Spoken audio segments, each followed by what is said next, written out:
Welcome to the Delivery Standards Validation Demo.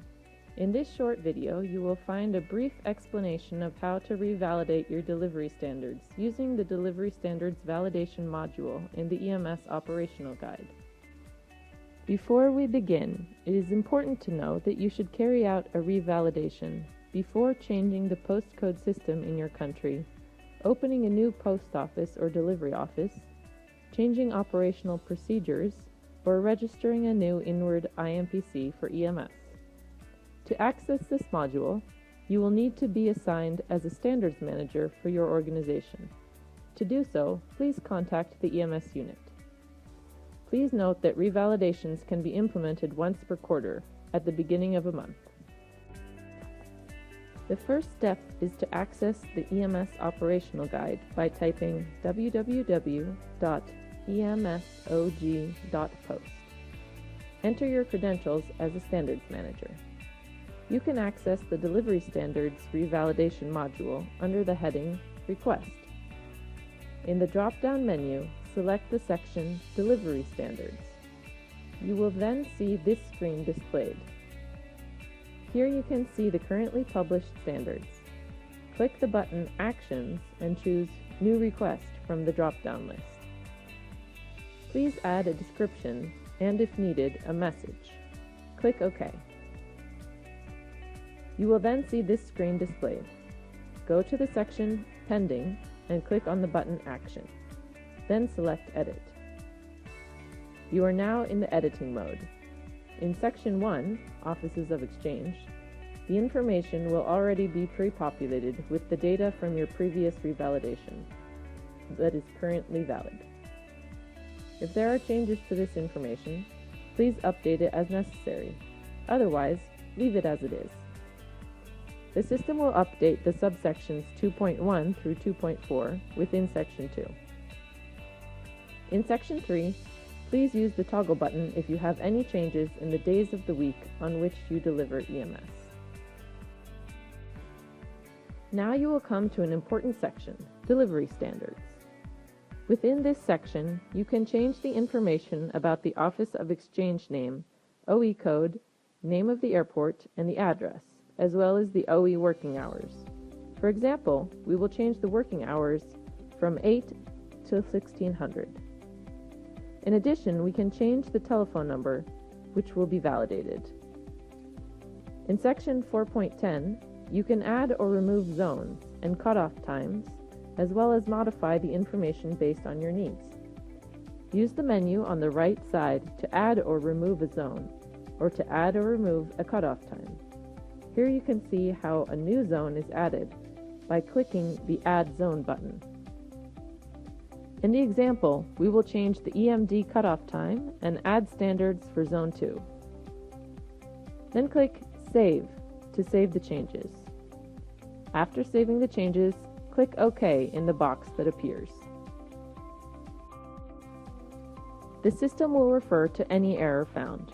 Using the information of the errors identified, please remove all errors from the information that is being submitted. In case you have trouble to fix one of the errors, you also have the option of sending the EMS unit a message through the system. Once you have completed the corrections, you can save the pending request. After completing the mandatory information in subsection 4.10, move to subsection 4.11, where you can add postcodes or city names. Then click Save to save the changes. Next, click on the View mode. The next step is to upload the Delivery Office Code list.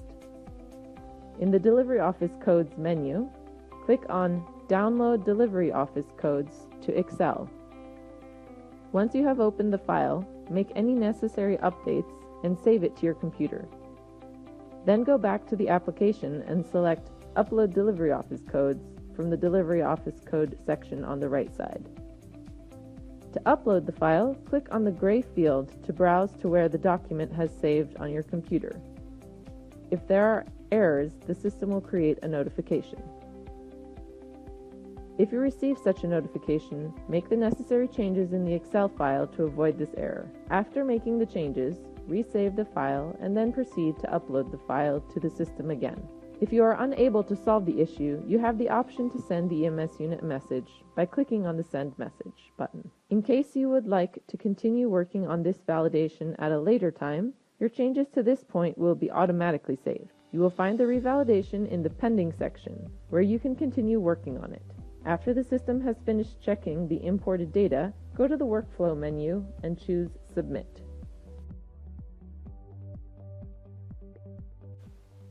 The EMS unit will check your data to identify any issues.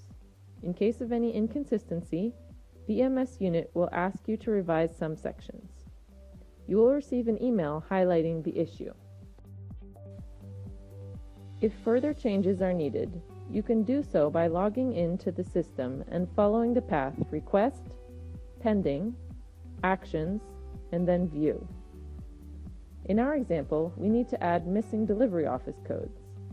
First, we need to download the delivery office code list, then add the missing codes, upload, and finally save and submit the file to the EMS unit. Once everything is correct, the EMS unit will ask for a final confirmation. You will receive an email, after which you need to log into the application, go to the request page, and within Actions, choose the mode Confirm. You have to approve the implementation of the validated delivery standards by completing the message text. By clicking OK, you have agreed that the EMS unit can proceed with the implementation of validated delivery standards. Please recall that delivery standards, which are confirmed before the 20th of the month, will be implemented from the 1st of the next month. After that date, the implementation will be from the 1st of the following month. Anytime you have a question, remember to check the Help section. You can find it by clicking on the question mark button in the upper right corner. It will lead you to the validation guide, where you can find examples of several further scenarios for the revalidation of delivery standards, such as updating the delivery office code list without any changes to the standards, or adding a new Office of Exchange. The guide for the validation of delivery standards is available on the EMS Cooperative website under the section Service Guidelines and then Delivery and Export Standards. On the same page, you can find the self-revalidation package, which may serve as a preparatory document before uploading the standards into the validation module. This new method for standards validation will facilitate communication, minimize human error, and maintain all information centrally in the operational guide. In case of any problems, please contact the EMS unit. Thank you for your attention.